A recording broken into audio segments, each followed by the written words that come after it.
Well, let's turn now to our business segment, where we'll focus on the economic ramifications of that explosion of violence in the Middle East. The conflict has had a big impact on oil markets, especially. Charles Pellegrin is here to tell us more. Charles. That's right, Haxi. The war between Israel and Hamas has had no direct impact on oil supply, but prices have gone up nonetheless.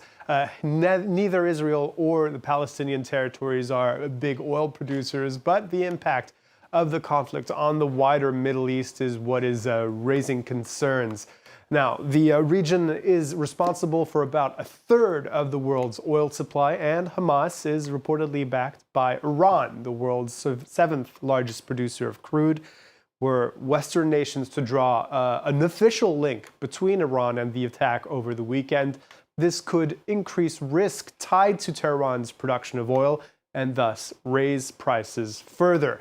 And this is what sent oil prices jumping on the wake of the attack.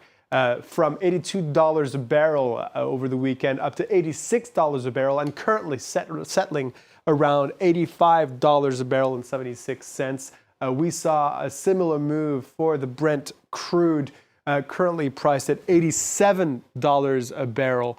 That the Brent crude referring to more North Sea production of crude. Well, the effects of the conflict on stock markets, though, seem to have subsided for now. European markets opening much higher despite the bloodshed in the Middle East. The FTSE in London up 1%, and same goes for both the Paris CAC 40 and the Frankfurt DAX 40. And in Asia, the markets there mostly rising after Wall Street earlier reversed losses during the trading session on Monday. As we can see, the Nikkei in Tokyo closing up almost 2.5%. The Hang Seng in Hong Kong up 0.75%. Exceptions made for the Kospi and Seoul down 0.2%, and the Shanghai Composite down 0.75%. Laureen Gilbert, the CEO of Wealthwise Financial Services, explaining here why concerns over the conflict have had a relatively muted impact so far. The Israeli conflict right now has the potential to have an impact on the markets. However, if we look at history, when these conflicts have happened in the past and they've stayed somewhat very concentrated, it hasn't really affected the S&P 500 or the markets in general. In fact, we've seen the S&P 500 hold up very well.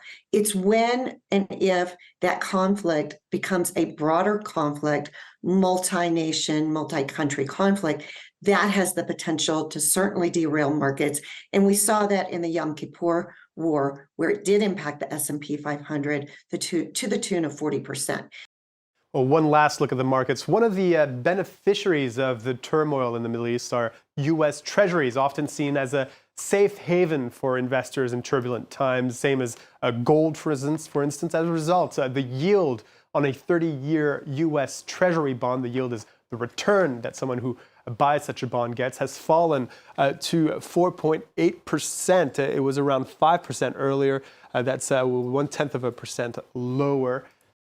The European Union is one of the largest donors of development aid to the Palestinians, some 691 million euros. Now, the future of those funds is in jeopardy after Hamas's attack on Israel. Well, while a EU commissioner announced the immediate suspension of this aid on Monday, that particular statement was rolled back by the Commission in another statement a few hours later, underlining divisions on the topic within the bloc. Catherine Viette has the background on the role this Palestinian aid plays. The EU united in its condemnation of Hamas and its support of Israel. The bloc is also one of the largest donors to the Palestinian people and a vocal advocate for the two-state solution that has guided international diplomacy since the Oslo Accords. On Monday, it announced a review of its €691 million development fund in the wake of the terror attack. The decision follows moves by Germany to halt bilateral assistance worth €125 million, pending an examination of how the aid was being used. Austria, too, said it would suspend €19 million in aid. There's a lot of discussions ongoing. The Commission is also currently assessing how the recent tragic events might affect our current and our future development assistance. EU funding supports the financing of most essential services for the Palestinian populations and contributes direct financing also to the Palestinian Authority. Some EU member states have been reluctant to completely freeze bilateral assistance, arguing that it only punishes the Palestinian people and not the terrorists. But concerns persist that some of the funding could be diverted to other uses. The EU had pledged nearly 1.2 billion euros in financial support from 2021 to 2024 for a joint program in the West Bank and Gaza. But officials stress that no money has ever been sent to Hamas and that contacts have been frozen for 16 years. Foreign aid is the main driver of economic growth in the Palestinian Territories, and some 80% of Palestinians rely on international assistance to survive. The latest on this story, if the French Foreign Affairs Minister has said that it favors not suspending this aid to the Palestinian Territories.